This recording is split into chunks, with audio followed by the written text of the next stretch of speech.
लोकसभा चुनाव को लेकर बीजेपी कांग्रेस एक्टिव मोड में है। 8 मार्च को बीजेपी केंद्रीय चुनाव समिति की दूसरी बैठक है। लोकसभा चुनाव की दूसरी लिस्ट पर लग सकती है फाइनल मुहर। बड़ी खबर आपको बता दें, दिल्ली में 7 मार्च को कांग्रेस की केंद्रीय चुनाव समिति की बैठक है। कांग्रेस की लोकसभा उम्मीदवारों को लेकर सूची जारी हो सकती है। तो देखिए, हालांकि बीजेपी जो है वो पहली सूची जारी कर चुकी है और अब जल्द ही दूसरी सूची जारी करने की तैयारी में है। तो इधर कांग्रेस की अगर बात करें, कांग्रेस 7 मार्च को केंद्रीय चुनाव समिति की बैठक करेगी और जल्द ही लोकसभा उम्मीदवारों को लेकर सूची जारी कर सकती है। तो जल्द ही कांग्रेस के उम्मीदवारों का भी ऐलान हो सकता है। दोनों ही पार्टियां अपनी अपनी तैयारियों में जुटी हुई हैं। लोकसभा चुनाव को लेकर बीजेपी और कांग्रेस दोनों ही एक्टिव मोड में नजर आने लगी हैं। बीजेपी की तरफ से पहली सूची जारी कर दी गई है। 8 मार्च को बीजेपी केंद्रीय चुनाव समिति की दूसरी बैठक होगी और माना जा रहा है कि लोकसभा चुनाव की दूसरी लिस्ट भी बीजेपी जो है फाइनल कर देगी। इधर कांग्रेस की अगर बात करें तो 7 मार्च को कांग्रेस की भी केंद्रीय चुनाव समिति की बैठक होने जा रही है। कांग्रेस हालांकि अपनी पहली सूची अभी जारी करेगी। तो कहीं ना कहीं बीजेपी एक कदम आगे चलती हुई नजर आ रही है और ऐसा हम इसलिए कह रहे हैं क्योंकि तैयारियों में एक कदम आगे है, क्योंकि सूची पहले से ही जो लिस्ट है, पहली सूची जो है वो जारी कर चुकी है बीजेपी। और इसके अलावा अन्य बैठकें, कार्यक्रम भी बीजेपी की तरफ से हो रहे हैं। पार्टी के हर एक कार्यकर्ता को मजबूती प्रदान करने के तमाम प्रयास किए जा रहे हैं, भले ही वो हम हरियाणा बीजेपी की बात ही क्यों ना करें। लोकसभा चुनाव को लेकर बीजेपी और कांग्रेस दोनों ही एक्टिव मोड में है, क्योंकि अब तारीखों का ऐलान भी जल्द ही हो जाएगा और बेहद नजदीक लोकसभा के जो चुनाव है वो आ चुके हैं। और ऐसे में सभी पार्टियों को अपनी तैयारी पूरी करके रखने की जरूरत है। सभी पार्टियों के पार्टी के जो कार्यकर्ता हैं उनको मजबूती प्रदान करना, ये एक बहुत महत्वपूर्ण काम है। तो 8 मार्च को बीजेपी केंद्रीय चुनाव समिति की दूसरी बैठक, तो वहीं 7 मार्च को यानी कि एक दिन पहले कांग्रेस की भी केंद्रीय चुनाव समिति की बैठक होगी, जिसमें वो चर्चा करेगी उम्मीदवारों के नामों पर और जल्द ही कांग्रेस की पहली लिस्ट जो है लोकसभा चुनाव के उम्मीदवारों की वो आ जाएगी। देखिए, क्योंकि बीजेपी की तरफ से पहली लिस्ट जारी हो गई है तो कांग्रेस के पास ये एक बेनिफिट होगा कि बीजेपी की लिस्ट का भी आंकलन कर सकती है, कहां से किस चेहरे को उतारा है।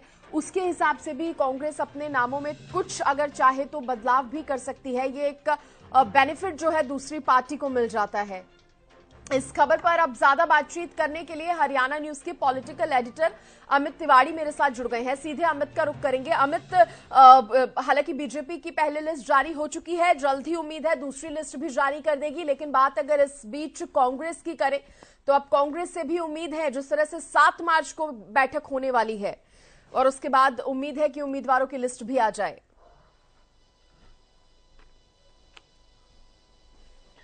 जी बिल्कुल, देखिए सभी दलों में ही मंथन चल रहा है, क्योंकि चुनाव तो अब नजदीकी है सृष्टि। तो ऐसे में कांग्रेस अपना मंथन कर रही है और भारतीय जनता पार्टी अपना मंथन कर रही है बाकी की सीटों के लिए। देखिए 195 जो उम्मीदवार है भारतीय जनता पार्टी घोषित कर चुकी है, हालांकि 1-2 की कोई बदली की भी चर्चाएं चल रही है। दूसरी ओर अगर बात करें तो कांग्रेस की ओर से मंथन लगातार जारी है। न केवल मंथन है बल्कि जो इंडिया INDI गठबंधन है उसके अंदर किस प्रकार से सहयोगियों से तालमेल बना के रखना है, यह भी कांग्रेस के लिए एक बड़ी चुनौती है। और भारतीय जनता पार्टी की बात करें तो वो NDA का कुनबा जो है उसको और ज्यादा विस्तार देना चाहती है। इसी कड़ी में ही वो कई और चेहरे ऐसे हैं जिन्हें जोड़ना चाहेंगी। निश्चित रूप से चाहे पंजाब की बात करें तो वहां जो बादल के साथ तालमेल बिठाना है, ऐसा लग रहा है कि अकाली दल को जोड़ना है। और इसके साथ साथ अगर दूसरी जगह बात करें, आंध्र प्रदेश में तेलुगु देशम पार्टी के साथ भी उनकी संभावनाएं बन रही हैं। तो ऐसे में NDA अपना कुनबा पसारना चाहती है और जो विस्तार देना चाहती है भारतीय जनता पार्टी, इसीलिए 195 की पहली सूची जारी की है और दूसरी सूची जो है वो उस पर अभी विचार चल रहा है कि किन किन सीटों पर कौन सा चेहरा उतारा जाए, ऐसी चर्चाएं हैं। और अभी उसी के लिए ही, मंथन के लिए ही देखिए 8 मार्च को जो तारीख रखी गई है वो दूसरी बैठक होनी जा रही है चुनाव समिति की भारतीय जनता पार्टी की, और उसमें जो है वो काफी सीटों का जो है जो लिस्ट जारी होगी, जो दूसरी सूची होगी। लेकिन मैं एक और बात बता दूं, अगर हरियाणा की बात करें तो हरियाणा में कोई 4-5 सीटें ऐसी होगी जहां उम्मीदवार घोषित होंगे। अभी कई ऐसी सीटें हैं जिन पर मंथन जारी है, माथापच्ची जारी है, और किसकी लॉटरी खुलेगी यह शायद 8 मार्च को भी पूरी सीटों का खुलासा नहीं होगा। और कांग्रेस की बात करें तो 7 मार्च को बैठक होगी, ठीक एक दिन पहले जब भारतीय जनता पार्टी दूसरी लिस्ट जारी कर रही होगी, उससे एक दिन पहले कांग्रेस भी संभवतः अपनी पहली सूची जारी कर सकती है।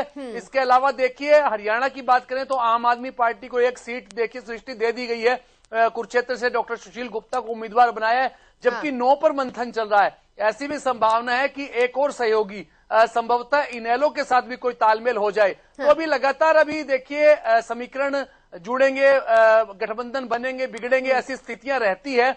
अभी देखने वाली बात है, काफी कुछ बदलाव जो है अगले 1-2 दिन में भी नजर आने लगेगा। जी सृष्टि, हाँ, बात अगर गठबंधन की करें, इंडी गठबंधन की, तो आप कह रहे हैं कि कहीं ना कहीं इनेलो से भी शायद बातचीत चल रही है। कुछ भी हो सकता है, राजनीति में तो सब संभव है, और गठबंधन में तो यही कोशिश है कि सारी पार्टियां कहीं ना कहीं एकजुट होकर लड़े। ऐसे में अब फिलहाल जिस तरह से अमित कांग्रेस और आम आदमी पार्टी की तरफ से कहा गया है कि वो मिलकर लड़ेंगे लोकसभा के चुनाव, और बीजेपी भी पहले लिस्ट जारी कर चुकी है, तो थोड़ा मंथन यहां पर ज्यादा करने की जरूरत होगी। और कांग्रेस के पास एक बेनिफिट ये भी हो जाएगा कि क्योंकि पहले लिस्ट जो है बीजेपी की जारी हो गई है, तो थोड़ा उसका भी आंकलन पार्टी जो है यहां पर कर सकती है। देखिए सृष्टि, सबसे महत्वपूर्ण रहता है पार्टी में जो भी चुनावी मैदान में कौन अपनी कितनी मजबूत रणनीति के साथ उतरता है, कौन कितने मजबूत उम्मीदवार को उतारता है। और इसी के लिए जो भारतीय जनता पार्टी का भी सर्वे लगातार हुआ, उसमें उम्मीदवारों के चयन के लिए कई स्तर पर जो है वो सर्वे करवाए गए, कई सर्वे एजेंसियां थी जिनकी से रिपोर्ट मंगवाई गई, कहां कौन सा उम्मीदवार कमजोर है। हरियाणा की भी बात करें तो वहां से रोहतक और सिरसा की जो कमजोर पोजीशन जो है वो सामने आई। लगातार ऐसी चर्चाएं चली कि यह कमजोर सीट है, यहां चेहरे बदले जाएं। देखिए दिल्ली में 5 सीटों पर में से 4 में चेहरे बदले गए, तो ऐसे में कई और ऐसे जो लग रहा है कि हरियाणा में भी कई नए चेहरे जो है चुनाव मैदान में इस बार दिखाई देंगे। मंथन इसी को लेकर होता है, चाहे कांग्रेस की बात करें या भारतीय जनता पार्टी की, कौन सा उम्मीदवार पिछली बार फिसड्डी साबित हुआ और कौन सा जो परफॉर्मेंस देने में फिसड्डी साबित हुआ, तो उनको लेकर जो मंथन होता है, माथापच्ची चल रही है। और यह मंथन न केवल एक स्तर पर होता है, कई स्तर पर इस तरह का मंथन होता है। भारतीय जनता पार्टी की यह परिपाटी रही है कि केवल एक जो स्क्रीनिंग कमेटी पर विश्वास न करके केंद्रीय नेता भी किस प्रकार की रिपोर्ट देते हैं और जो स्थानीय नेता है उनसे रिपोर्ट मंगवाई जाती है, सर्वे एजेंसियों से रिपोर्ट मंगवाई जाती है, उसके बाद कोई निर्णय जो है वो सीट को लेकर निकलता है। उसके बाद उम्मीदवारों का जो फाइनल जो चयन होता है। और भारतीय जनता पार्टी की जैसे पहले भी 2019 की अगर बात करें, उस समय तक भी लास्ट मूवमेंट में जो है उम्मीदवारों के नाम फाइनल हुए थे, जिसमें सिरसा का भी नाम था, हिसार का भी नाम था, रोहतक का भी जिक्र आया था, बाद में काफी लेट डिसाइड हुआ। तो ऐसे में इस बार भी लगता है कि जो 8 मार्च को दूसरी सूची आएगी, संभवतः उसमें हरियाणा के 2-3 लोगों का नाम आ सकता है। पूरों का जो अगर बात करें, अभी 10 की बात करें तो 10 में से 4-5 का नाम आ सकता है, 4-5 का अभी और इंतजार रहेगा। इसी तरह से कांग्रेस की बात करें, देखिए बड़ी चुनौती यही है कांग्रेस के सामने कि कद्दावर नेताओं को जमीन पर उतारना है, यानी कि चुनाव मैदान में उतारना है। कौन से नेता उतरेंगे? क्या शैलजा कुमारी उतरेगी, भूपेंद्र सिंह हुड्डा खुद उतरेंगे, या बेटे दीपेंद्र के लिए ही लड़ाई लड़ेंगे? क्योंकि चर्चा चल रही है कि दीपेंद्र हुड्डा रोहतक से उम्मीदवार हो सकते हैं, कांग्रेस के राज्यसभा सदस्य हैं। तो ऐसे में यही बातचीत चल रही कि कौन से नेता को किस पर दारोमदार रखा जाए चुनाव का, उन्हें मजबूती से उतारा जाए। तो अभी तक कश्मकश सभी नेताओं के अंदर भी है कि क्या इस जब मोदी का देखिए न कांग्रेस जो विपक्ष है वो चाहता है कि मजबूत लड़ाई लड़े, लेकिन इस समय जिस प्रकार का माहौल बना हुआ है, कई मुद्दे ऐसे हैं जिनमें भारतीय जनता पार्टी का सबसे बड़ा तो नारा ही 370 के पार का है, 400 पार का एनडीए का नारा है। तो उसका मुकाबला कैसे करेगी, यह एक बड़ी चुनौती कांग्रेस है के सामने है और एनडीए गठबंधन के सामने भी है। जी सृष्टि, ठीक है, बहुत शुक्रिया अमित आपका जुड़ने के लिए और तमाम जानकारी देने के लिए, धन्यवाद। और इसी पर ज्यादा बातचीत करने के लिए दिल्ली से मेरी सहयोगी अपराजिता श्री भी मेरे साथ जुड़ गई हैं। अपराजिता, जिस तरह से जानकारी सामने आ रही है 7 मार्च को कांग्रेस भी केंद्रीय चुनाव समिति की बैठक करने जा रही है, तो 8 मार्च को बीजेपी की भी बैठक है। बीजेपी से उम्मीद है कि दूसरी लिस्ट भी जारी हो जाए तो कांग्रेस पहली लिस्ट जो है वो जारी कर सकती है, उम्मीद पूरी है। अपराजिता,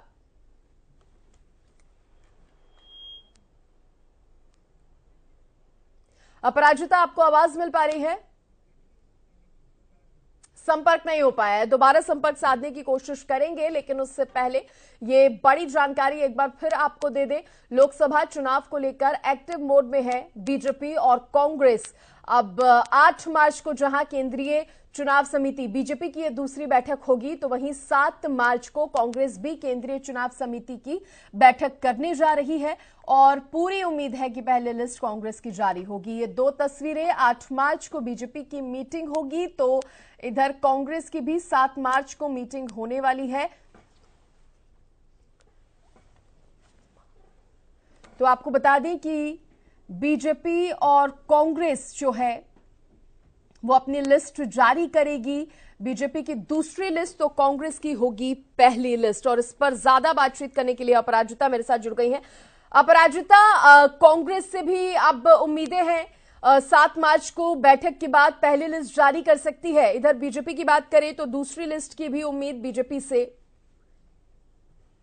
बिल्कुल सृष्टि, 8 मार्च को भाजपा की दूसरी जो सीईसी की बैठक है, चुनाव कमेटी की बैठक होने वाली है 8 मार्च को। देखिए 29 फरवरी को जो बैठक हुई थी, सीईसी की बैठक हुई थी भाजपा की, उसके बाद उनकी पहली सूची आई थी कैंडिडेट्स को लेकर। अब दूसरी जो बैठक है वो 8 मार्च को होने वाली है भाजपा की। और साथ ही अगर हम बात करते हैं कांग्रेस की, तो कांग्रेस की 7 मार्च को लोकसभा चुनाव को लेकर केंद्रीय चुनाव समिति की बैठक है। उसमें क्या कुछ होगा वो उस बैठक के बाद ही मालूम पड़ेगा कि क्या वो अपनी लिस्ट जारी करेंगे पहले कैंडिडेट्स की, कब करेंगे, क्या कुछ होगा, किन राज्यों को लेकर चर्चा की जाएगी। क्योंकि अगर हम भाजपा की बात करते हैं तो भाजपा की 29 फरवरी को लेकर 16 राज्यों की और 2 केंद्र शासित राज्यों की लेकर चर्चा की गई थी। उन्हीं को लेकर के जो सूची रिलीज की गई थी, भाजपा की पहली लिस्ट उन्हीं राज्यों को लेकर की गई थी। अब जब 8 मार्च को जो दूसरी बैठक होने वाली है उसमें किन राज्यों को लेकर बात की जाएगी, क्या हरियाणा भी इसमें शामिल होगा या नहीं होगा, इन सभी चीजों को लेकर जानकारी हमें मालूम पड़ेगी जब बैठक होगी 8 मार्च को ये जानकारी मालूम पड़ेगी।